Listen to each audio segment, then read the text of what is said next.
alligators, it's much wider, more like the letter U. You can remember that for the phrase, see you later, alligator. We're gonna head out of the Safi River, go towards my favorite part of the reserve, the savannah. Unlike in the Safi River, water on the savannah can be pretty scarce, so the plants and animals have had to adapt. As a result, you're gonna notice the foliage starting to change. A great example of that adaptation is the baobab tree. It's the large tree on the right.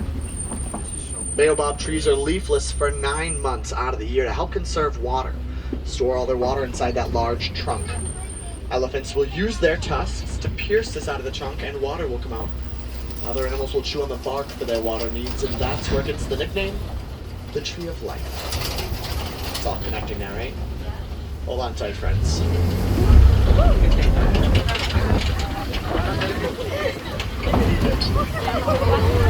Told you, hold on. Different species coming up on the right. Really tall animals are Maasai giraffe. Anybody want to guess how many species of giraffe there are? No? Okay, awesome. Great guess. 4. Animals with the really large horns are Ankole cattle, also known as Watusi cattle. You get that name Watusi from the African tribe that domesticated them. The Watusi people would keep them as a sign of wealth. The more Ankole cattle you had, the wealthier you were. You may think because those horns are so large they must weigh a lot. They only weigh about 8 to 10 pounds each. They have a honeycomb-like structure on the inside that their blood flows through. Helps to keep them cool.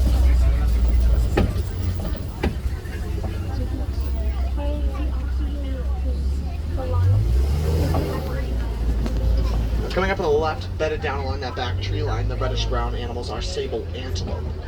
Both the male and female have horns that curve. Animals coming up on the left are wildebeest. They migrate 500 to 1,000 miles a year in groups of over 1 million.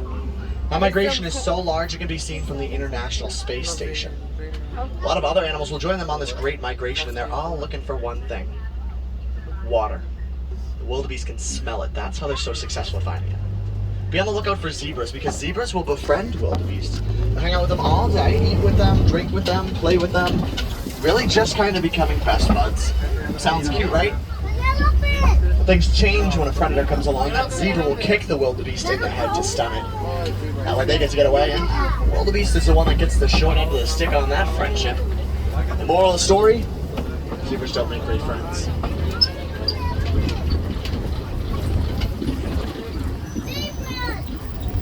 I do see some zebras. We're going to loop around, get a little bit closer.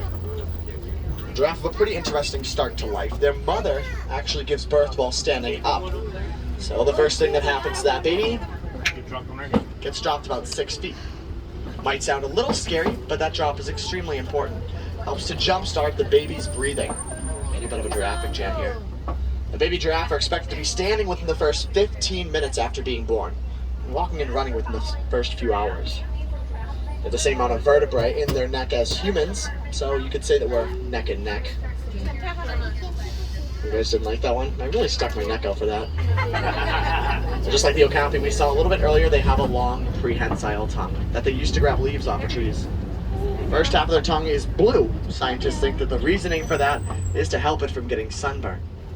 The tongue's about 18 inches long. It's long enough that they can lick their own eyes as well as the inside of their ears.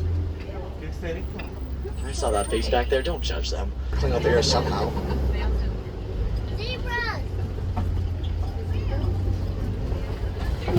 Giraffe are the world's largest pollinator, but they don't even know it.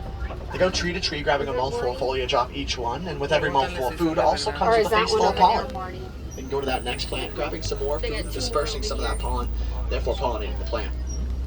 The black and white striped animals just off to the right are Hartman's mountain zebra. They are the only zebra with a dewlap. It's a little flap of skin that hangs below their neck.